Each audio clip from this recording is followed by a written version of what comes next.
Лос-Анджелес. 1985 год. Город, который скоро начнет бояться ночи. Люди еще не знали, что за ними уже наблюдают. Первые убийства казались случайными, но потом полиция заметила одну жуткую деталь. Все нападения происходили ночью, и никто не понимал, кто станет следующей жертвой. Маньяк проникал в дома глубокой ночью. Он не выбирал конкретных людей. Жертвами становились обычные жители Лос-Анджелеса. Именно это и пугало людей сильнее всего. Очень скоро пресса дала ему новое имя — «Ночной сталкер». Но у полиции почти не было зацепок. Маньяк будто растворялся после каждого нападения. И каждую ночь жители города засыпали в страхе. Люди начали покупать оружие. Они закрывали окна, проверяли двери по несколько раз за ночь. Но проблема была в том, что этого все равно было недостаточно. Ричард Рамирес проникал в дома абсолютно бесшумно. И самое страшное, он никогда не действовал одинаково. Из-за этого полиция долго не могла связать преступления между собой. Каждое новое нападение выглядело по-разному. Но одно оставалось неизменным. После его появления город погружался в настоящий ужас. Люди перестали чувствовать себя в безопасности даже дома. И самое жуткое — ночной сталкер мог наблюдать за людьми часами. Он изучал привычки своих жертв, ждал момента, когда они останутся беззащитными. Иногда нападения происходили прямо под утро, когда люди уже думали, что пережили эту ночь. Полиция начинала понимать, что имеет дело с крайне опасным человеком. Но они все еще не знали, кто он такой. И пока полиция искала ответы, город продолжал жить в страхе. Газеты выходили с новыми заголовками почти каждое утро. И никто тогда еще не понимал, что самое страшное впереди. И знаете, что пугает меня больше всего? Ричард Рамирес никогда не выглядел как человек, которого боялся целый город. Он спокойно ходил по улицам Лос-Анджелеса, мимо полицейских, мимо людей, и никто даже не догадывался, что рядом находится убийца. Вот это всегда ломает мозг в таких историях. Монстры почти никогда не выглядят как монстры. Следователи начали замечать странные детали на местах преступлений. Иногда Рамирес оставлял странные символы, будто хотел, чтобы его боялись еще сильнее. И постепенно паника в городе начала превращаться в настоящую истерику. Люди спали с включенным светом, с оружием рядом, и все равно боялись закрывать глаза, потому что ночной сталкер мог появиться где угодно. И самое страшное, у него будто вообще не было страха. Но потом расследование наконец начало двигаться вперед. Все из-за одной ошибки. И знаете, что иронично? Большинство маньяков ловят не потому, что полиция умнее, а потому что они сами начинают ошибаться. В одну из ночей Рамирес слишком торопился покинуть место преступления. Именно тогда следователи получили первую серьезную зацепку. Отпечаток обуви. Маленькая деталь, которая позже изменит все расследования. Вот что всегда поражает меня в подобных историях. Иногда судьбу маньяка решает одна случайная ошибка. Но жители Лос-Анджелеса тогда еще этого не знали. Для них кошмар только начинался. Каждое утро люди просыпались и первым делом проверяли новости. И почти каждый раз там было новое нападение. Страх начал превращать обычных людей в параноиков. Соседи начали подозревать друг друга. И вот тут история становится по-настоящему страшной. Потому что страх начал жить собственной жизнью.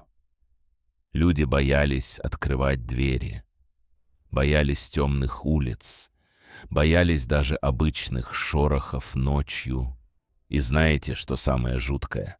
Рамирес видел весь этот хаос. Он смотрел новости, читал газеты и понимал, что держит в страхе огромный город. Вот что ломает психику в таких историях. маньяк начинает чувствовать власть не над одной жертвой, а над миллионами людей. И чем сильнее становилась паника, тем увереннее вел себя Рамирес. Он будто наслаждался происходящим. Следователи позже говорили, что этот человек будто вообще не чувствовал страха. Именно это делало его особенно опасным. Но потом произошло то, чего Рамирес явно не ожидал. Полиция, наконец, начала складывать картину воедино. И вот тут начинается самая интересная часть расследования, потому что иногда маньяков ловит не полиция, а случайность. Ричард Рамирес начал совершать ошибки. Маленькие, почти незаметные, но именно они позже уничтожат его. И честно, это всегда происходит одинаково. Когда человек слишком долго чувствует себя непобедимым, он начинает терять осторожность. Именно это в итоге и произошло с ночным сталкером. Следователи наконец поняли, что все преступления совершал один человек. Но проблема была в другом. Они все еще понятия не имели, как выглядит ночной сталкер. А пока полиция искала ответы, Рамирес продолжал спокойно ходить по улицам города. И вот это действительно страшно. Представьте, вы сидите рядом с маньяком и даже не подозреваете об этом. Наверное, именно это и делает реальные истории страшнее фильмов. Потому что зло почти всегда выглядит обычно. Тем временем жители города начали превращать дома в настоящие крепости. Продажи оружия выросли по всему Лос-Анджелесу. Люди больше не доверяли ночи. И честно, я их понимаю. Но затем расследование резко ускорилось. Появился новый свидетель. Именно после этого полиция впервые приблизилась к Рамиресу по-настоящему. Но Рамирес все еще был на свободе. И это означало только одно. Ночью кто-то снова мог не вернуться домой. Именно в такие моменты начинаешь понимать, насколько сильно страх может менять людей. Некоторые жители вообще перестали спать ночью. Следователи работали почти без отдыха. Но маньяк будто всегда был на шаг впереди. И знаете, что самое пугающее? Рамирес понимал, что становится знаменитым.